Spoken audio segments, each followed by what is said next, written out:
What is up, fam? Hope everybody's doing fantastic out there today. We are taking a look at a premium Wii. And if you guys have seen any of my recent videos, then we already know what I'm talking about here. Haha, dad jokes, I know. Anyway, it doesn't say on here, does it? Oh, wait, there it is. Yeah, there it is. The Wii Highfin XL Diamond Pattern Blurple Titanium Stonewash CPM 20 CV. I cannot tell you guys how excited I was when this bad boy arrived on my doorstep.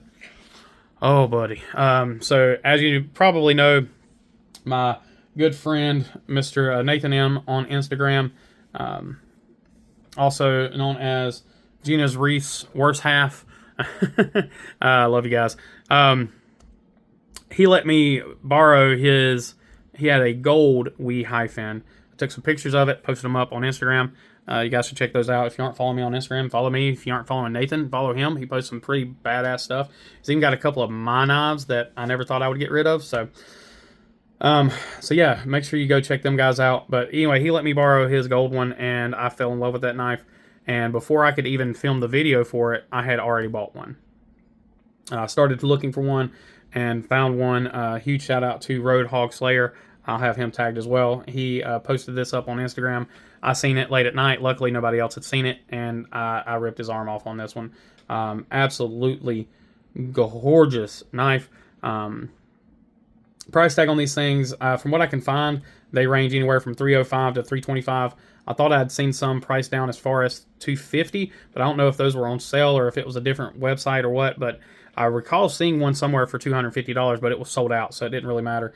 Some of these are available, some of them are not available on Wii's website. I know they are sold out on all the secondary websites like White Mountain Eyes and so on and so forth. They do also offer a Damasteel version of this knife, which is $740. Ooh, good lord. But I would personally, I'll take this 20CV. They run their 20CV at 59 to 61. Blade length on this guy is 3.5 inches, right at it. 8.1 overall, and just over 4 ounces. And these things have insane action right out of the box. The one Nathan had was on skiffs. I don't think this one's on skiffs. I could be wrong, but I don't think it is. And this thing is insane. The only thing I may do with it is I may detune the detent just a little bit. It's pretty good for the reverse flick, but if I try to thumb flick it, it does have a bit of a stiffer detent on the thumb flick, but no real issue there. I will mostly reverse flick it anyway. Let's go ahead and jump into this thing before we really start going down the rabbit hole. So beautiful, beautiful anodized job here. So you've got this gold and or bronze and blue color here, blurple, and then you can even see there and the Wii logo. It's just gorgeous. Now this has not been cleaned up. I did not clean this at all. Typically I would go ahead and wipe them down with some Windex. I did not do that here. So this is as raw gets. There you can see your tooling. That diamond patterning, really nice job. Here you can see that blue and gold just kind of speckling throughout. Open pillar construction. You blue titanium hardware in there. Pocket clip has that same blue and gold speckle to it. Just gorgeous, gorgeous, gorgeous knife. Stylized pivot there. There you can see the Gavko knives logo. Beautiful harpoon blade profile sticking out there. Really nice handle ratio. You can see that. Go ahead and take a look at this blade. So we have a stone-washed blade. Forgive the smudges and fingerprints. It is a really deep hollow grind. Kind of a modified Warncliffe, modified sheep's foot, harpoony, reverse tonto. I think they actually call it a reverse tonto on the website. I could be wrong on that. It's a beautiful knife. It's all that matters. Titanium thumb studs. Good looking stuff here. No jimping to speak of on the back of the knife. Plunge grind is fairly late, but it does end right here, and you do have a massive finger choil, so no issues with that. And then that hollow grind, it stays really super thin all the way up through there, so you guys can see where your plunge grind really ends, and you got all of that room right there for sharpening. So no issues. Sharpening itself looks gorgeous, which of course it's Wii.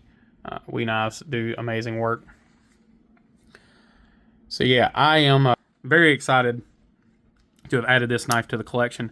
I do want to get the standard Highfin as well. because I do like the standard one. I think that's a great size for an EDC knife. This one is on on the larger size of what I typically like. So 8.1, 8.2.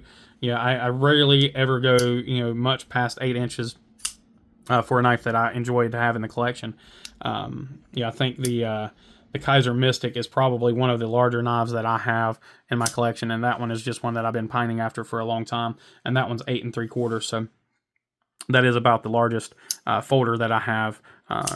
That's in there. I think, well, maybe I guess the Microtech MSI, or the MSI, is a little bit larger knife as well. But anyway, saying all that is just saying that this is on the larger side of what I typically like.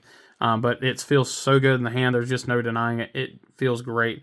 You do have some slight contouring to these scales with that diamond texture. It carries very well. I mean, just, oh God, it carries so well. And lightweight, I mean, only 4 ounces and an 8-inch knife. It is really well done. Nice and thin, tall, feels the hand very well. Pocket clip disappears in the hand. You've got a little bit of a spot here for your finger when you're doing your utility cuts, pinch grip. You've got a little spot right here for your thumb. Again, no jimping, but there's a nice little ramp there. You don't really need it. You can choke up, come up here, and then you've got that lock-in spot right there.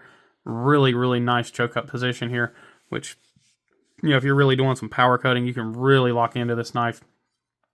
Just a very well thought out design from Gavko.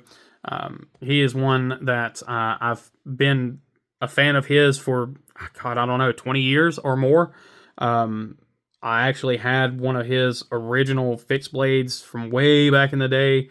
I'm talking back early days of Cutlery Lover, way back in the day, and unfortunately it got lost in a move. I don't know how many. I mean, I moved 4 times in a couple of years, and in one of those moves it just disappeared or got stolen or something. I don't know, or was given away as, hey, thank you for moving me or helping, but it wasn't given away by me, so no telling what happened to it.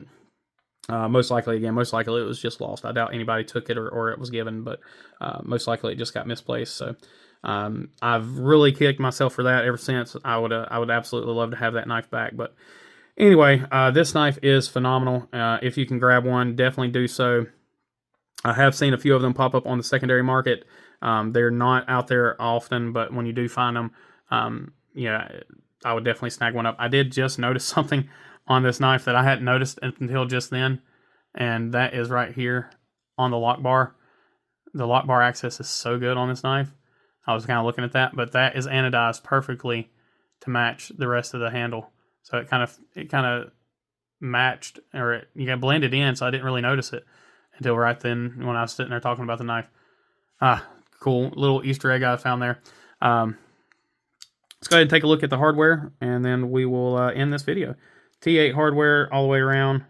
Should be, I think, everything except for that lock bar insert is T8. Actually, no, that is T8 as well.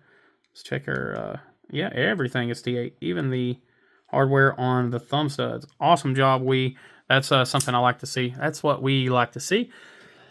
All right, it's I'm getting delusional. I've done like 15 videos tonight. This is my second to last one. I've got one more to go after this. So I'm excited. I'm ready to go lay down, and so is my puppers. So anyway, y'all, I appreciate each and every one of you. As always, please remember to be kind, be humble, and be EDC. Take care.